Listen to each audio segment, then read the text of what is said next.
Bismillahirrahmanirrahim. Dear students, Assalamu alaikum and welcome to your social science class. Well, our today's lesson is human environment, settlement, transport and communication. Human environment, settlement, transport and communication. Well, you have learned that early human beings depended entirely on nature for food, clothing, and shelter. But with time, they learned new skills to grow food, build homes, and develop better means of transport and communication. In this way, they modified the environment where they lived. Now, first of all, let's talk about settlements. So, our today's topic is settlements. Settlements are places where people build their homes.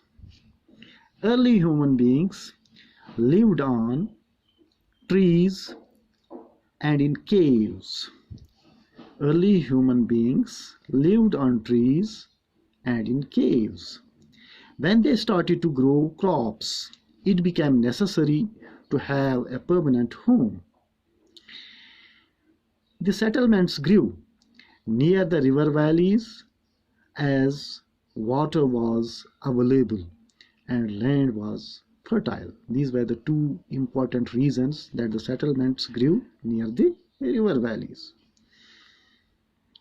With the development of trade, commerce, and manufacturing, human settlements became larger. With the development of trade, commerce, and manufacturing, human settlements became larger. Settlements flourished and civilizations developed near river valleys. Do you recall the names of civilization that grew along the banks of rivers Indus, Tigris, Nile, and Huanghe? Yes, the civilizations that grew along the banks of rivers Indus, Tigris, Nile, and Huanghe are some of the ancient civilizations. The civilization that grew along the banks of river Indus is called Indus Valley civilization, and the civilization that grew along the banks of river Tigris, it's called Mesopotamian Valley civilization. Mesopotamian Valley civilization. The civilization along the river Nile, that was called Egyptian Valley civilization, and the civilization that grew along the river Huanghe in China, that is called Chinese Valley civilization. These are some of the most ancient civilizations of the human history. Well, settlements can be permanent or temporary. Settlements which are occupied for a short time are called temporary settlements. The people living in deep forests, hot and cold deserts, and mountains often dwell in such temporary settlements. They practice hunting, gathering, shifting cultivation, and transhumance. Yes, what's transhumance? Transhumance means seasonal movement of livestock such as sheep between mountain and lowland pastures, either under the care of herders, or in company with the owners. As you see, the Bakarwals, they come with their sheep and goat with their livestock, and they move from one place to another, from one area to another in different seasons. This is called transhumance. So this type of people who lived in such conditions, they built temporary settlements. However, more and more settlements today are permanent settlements. In these settlements, people build homes to live in. In permanent settlements, people build homes to live in. Now, let me tell you a story, short story, about a little girl, Mary. Please listen to this story. It's very interesting. It was Mary's birthday party. She and her friends were waiting for Gurpreet to arrive so that Mary could cut the cake. At last, Gurpreet arrived, tired, coughing and wheezing. She explained that the traffic jam was terrible. Mary's mother, Mrs. Thomas, patted Gurpreet's back and sighed, "Oof, the pollution in our city." Prasad had recently come from his village. He asked, "Why do we have such traffic jams and such pollution in the cities?" The number of vehicles is increasing day by day due to the growing population in the cities, Mary's father, Mr. Thomas, replied. Okay? Mary asked, "Then why are people coming to the cities?" Her mother replied, "They come looking for jobs. People come to cities looking for jobs, better education, and medical facilities." Mary further inquired, "If so many people keep coming to cities, where will all the people live?" Mrs. Thomas said, "That is why you see so many slums and squatter settlements where people stay in congested and unhygienic conditions. Shortage of power and water supply are common problems in the cities," Prasad said.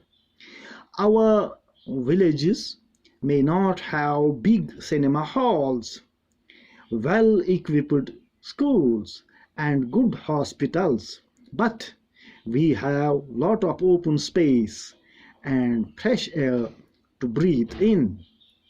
When my grandfather was sick, we had to rush him to the city hospital." Well, this was the story. Now let's think over it, and there are some questions from this conversation. We can identify two different pictures of settlements.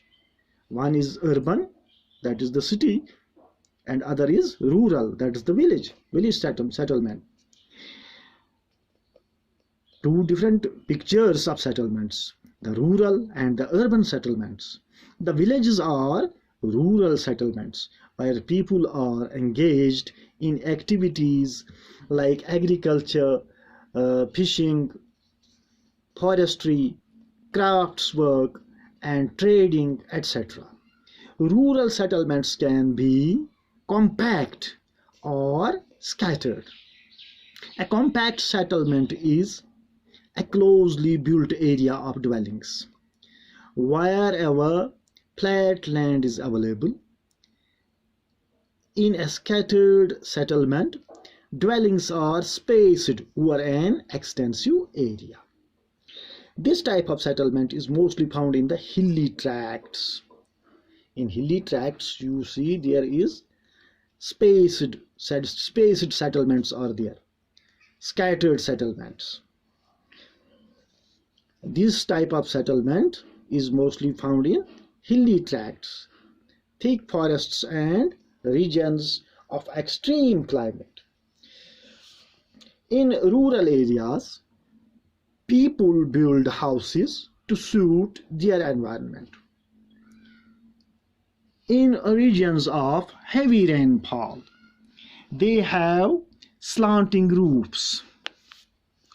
In the areas of heavy rainfall, there are the settlements with slanting roofs, houses with slanting roofs. Places where water accumulates in the rainy season, the houses are constructed on a raised platform or stilts. Thick mud-walled houses with thatched roofs are very common in the areas of hot climate. In the hot climate regions, the houses are thick mud-walled with thatched roofs. Yes, because both mud and the thatch, they are bad conductors of heat, since they provide some sort of respite, some sort of comfort to the people who live in there. Local materials like stones, mud, clay, straw, etc. are used to construct houses. Now, this was about the settlements.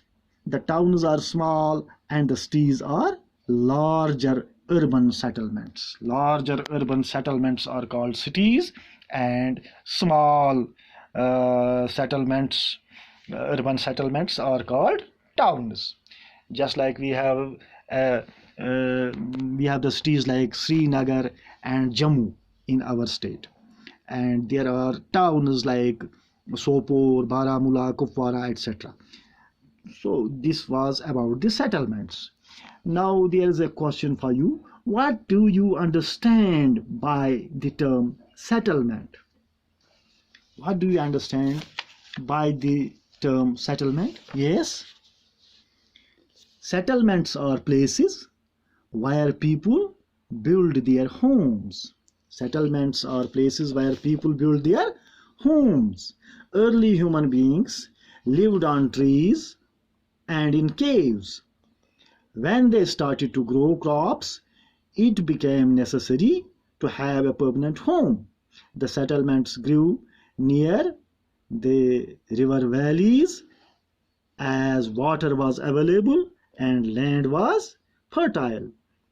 With the development of trade, commerce, and manufacturing, human settlements became larger. Settlement flourished and civilizations developed near river valleys, and we have different ancient settlements and ancient these